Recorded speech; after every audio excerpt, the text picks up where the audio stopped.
Estamos de vuelta en a las 8:45. Conversamos hoy con el binomio presidencial del Partido de Avanzada Nacional. Se trata de los empresarios Juan Guillermo Gutiérrez y Carlos Enrique Zúñiga Fumagalli. Señores, antes de ir a la pausa comercial, el señor Gutiérrez hablaba de la necesidad de crear en Guatemala un auténtico sistema financiero, decía él, que permita capitalizar a muchas empresas o a muchos empresarios que querrían emprender nuevas iniciativas. Usted nos hablaba en la pausa de la necesidad, entre otras cosas, de crear, por ejemplo, una ley que proteja al accionista minoritario. Háblenos de eso.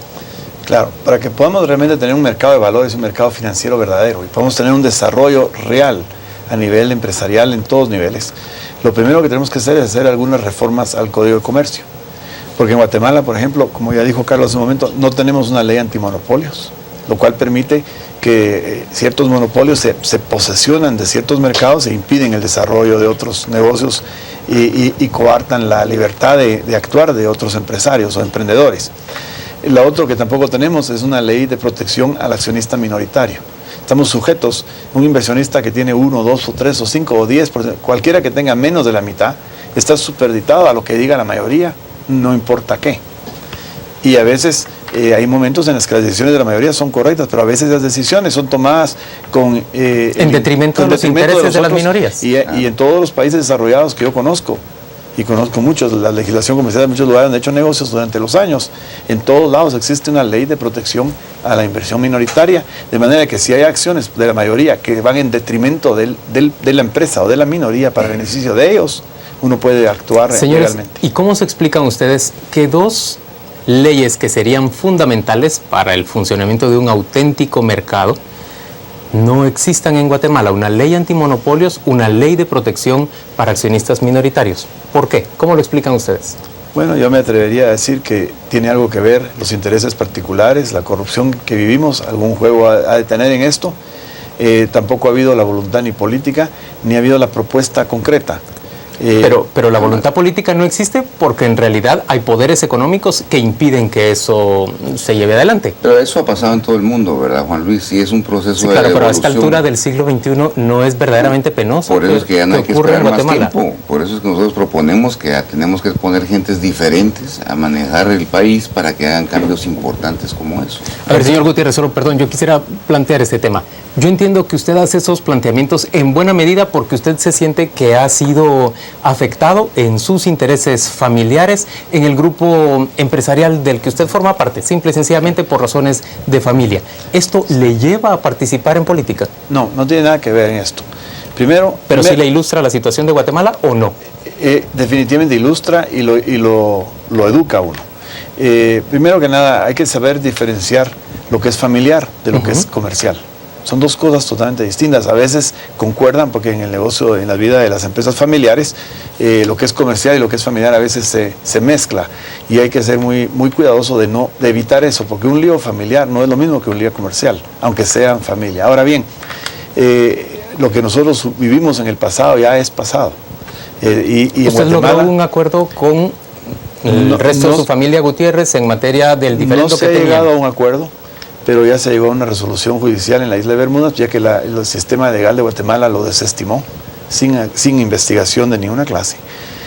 Nosotros llevamos un juicio civil en Bermuda que se ganó hace 3 años y pico, y ya está fuera de Guatemala. Guatemala no tiene jurisdicción, las cortes guatemaltecas ya desistieron jurisdiccionalmente, o sea que aquí en Guatemala no juega ningún papel, y no juega ningún papel con lo que yo estoy haciendo. Ahora sí es cierto que hasta cierto punto esa experiencia me abrió los ojos hacia lo que está mal en Guatemala. Y esto no lleva dedicatoria, sino esto simplemente es una problemática nacional que está impidiendo el desarrollo. Y cuando vamos nosotros al interior y vemos la pobreza y la miseria que hay en Guatemala, yo me recuerdo en los años 70, que antes de que empezara el conflicto armado y se puso tan peligroso viajar, íbamos con los amigos a Lanquín y a otros lugares a visitar, a conocer el país, a manejar por el país.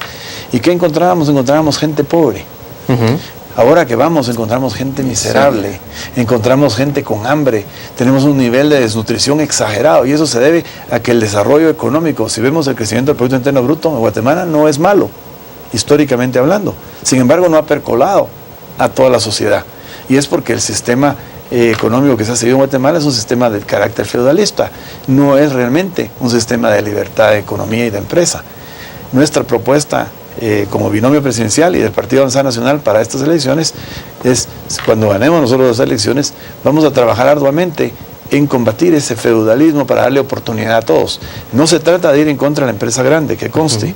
Las empresas grandes deben florecer, deben crecer, deben operar sin regulaciones innecesarias y sin obstáculos ridículos y burocráticos. Sí debe haber regulaciones para garantizar el bien común, pero deben tener fluidez para poder operar, pero el enfoque debe estar en crear un ambiente en el que el pequeño emprendedor, el pequeño empresario pueda prosperar. Regulaciones, por ejemplo, vemos grandes extensiones de tierra, vemos un proceso de concentración de tierra cultivable de nuevo en Guatemala, para el monocultivo, para la caña de azúcar, para la palma africana, también para la ganadería y debo decir para la narcoganadería. Mientras tanto, una enorme masa de campesinos sin más instrucción que para las labores agrícolas tiende a encontrar cada vez menos oportunidad de empleo. ¿Cuál es la respuesta que se le puede ofrecer? Y cuando ustedes me dicen generar empleo, señores, es que eso suena tan a largo plazo. Mientras tanto, ¿qué hacen? ¿Se van a Estados Unidos? Sin embargo, no, Juan Luis, mira, primero hay que diferenciar entre ser campesino y tener vocación agrícola. Porque vivir en el campo no necesariamente quiere decir que tengas la vocación. Guatemala tiene un 20% de la tierra con vocación agrícola, el resto es con vocación forestal. Por eso nosotros hablamos tanto de la generación de la microempresa, pero amarrado a programas de educación técnico-práctica, como lo que se hace en INTECAP, por ejemplo, que es donde yo he estado muchos años. Ahí podemos cambiar vidas de una manera inmediata, dándole a las personas las herramientas para poder evolucionar de una agricultura de subsistencia hacia actividades que le den no solo para subsistir, sino para mejorar su calidad de vida. Y eso en un entorno a nivel local, y no solo agrícola o pecuario, sino también turismo, comercio, pequeña industria. Entonces, el concepto de desarrollo no tiene que estar enfocado nada más en el tema agrícola. La concentración se ha dado en todo el mundo por las economías de escala, ¿verdad? Y esa es una manera más eficiente de utilizar el recurso. Pero eso no quiere decir que eso vaya en contra de los intereses del pequeño. Lo que hay que hacer es buscarle al pequeño una actividad que verdaderamente lo saque de la pobreza. Porque hasta ahora ha estado en la agricultura de minifundio, en la subsistencia. Y ya no podemos seguir en eso. Entonces, por eso nosotros hablamos de la creación de empleo como la opción, pero a través del empleo de la micro y pequeña empresa, pero también a través de la generación de inversión fuerte en el área rural que genere una economía que alrededor de ella genere el empleo a través de los servicios que van a prestar las micro y pequeñas empresas. ¿Por qué no cambiar el modelo de desarrollo? Seguimos, los acuerdos de paz se centran en el desarrollo agrícola, un montón de organizaciones al desarrollo agrícola. Resulta que los países ricos lo que tienen son otros modelos de desarrollo, tecnológico, empresarial, de servicios. ¿Por qué ese énfasis, yo creo que equivocado, en ese modelo de desarrollo? Yo particularmente pienso que es un enfoque de dos vías. Definitivamente tenemos que enfocarnos en el agro porque la gran mayoría de la población todavía vive en áreas rurales y es donde está la necesidad más inmediata. Y no tiene capacitación para otra cosa. Entonces tenemos que trabajar, ese es un programa de largo plazo, no es un programa para 1 año o 2 años. Este es un programa de 10, 20 años para llevarnos del subdesarrollo a ser un país primermundista. Pero eso no se puede lograr a la carrera. Entonces debemos enfocarnos primero a atender las necesidades más inmediatas. Y la mayoría de la gente vive en el campo y trabaja en el agro en unas condiciones sumamente precarias. El enfoque es ayudarlos a ellos, a organizarlos a nivel cooperativista, por ejemplo, dándoles asistencia, formalizándolos como empresas formales, educándolos en tecnología. ¿Quién dice que tienen que seguir produciendo los mismos productos toda la vida? Solo porque lo hicieron hace 200 años. No necesariamente tiene que ser así. Y eso es donde viene la labor del Estado, es de orientar y educar. Pero el mismo modelo, nosotros nos enfocamos mucho en el área agrícola porque es la mayor parte de los guatemaltecos, pero el mismo modelo se aplica a las áreas urbanas. Por ejemplo, en San Juan Zacatepec está lleno de carpinteros que fabrican muebles. De la misma forma que se puede unir un grupo de campesinos para producir una legumbre específica destinada a la exportación, se puede organizar de una forma similar a los carpinteros en San Juan Zacatepec para que juntos produzcan productos de mejor calidad, más contemporáneos, modernos. Por ejemplo, muebles que se puedan desarmar para que sean fáciles de embarcar y poder así incluso exportar con diseños más modernos, con diseños específicos, crear una marca para ellos y puede crear todo un desarrollo en ese pueblo alrededor del área industrial liviano. ¿Tienen ustedes algún plan de choque? Mueren anualmente 12.000 personas, 6.000 asesinadas y 6.000 de hambre. ¿Cómo entrarle a un problema tan drástico desde el gobierno, desde su visión de partido?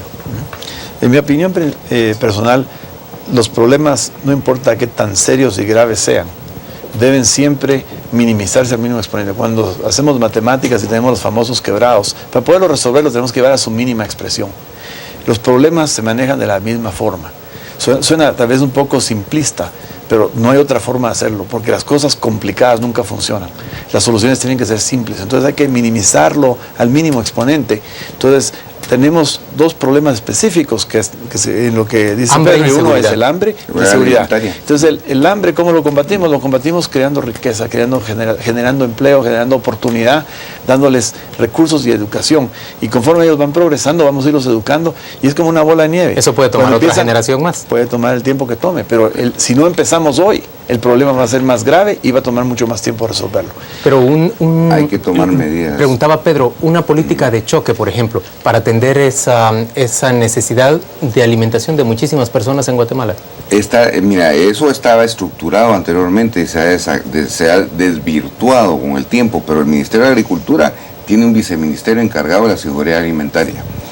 Hay programas de apoyo a nivel internacional de donaciones de alimentos que no requieren más que una buena administración, un buen proceso para poderlos llevar a donde tienen que llegar de una manera eficiente. Entonces, lo que hay que hacer es revisar el Estado, hay cómo atender, porque el Estado sí tiene una obligación subsidiaria para las personas que no tienen ni siquiera que comer.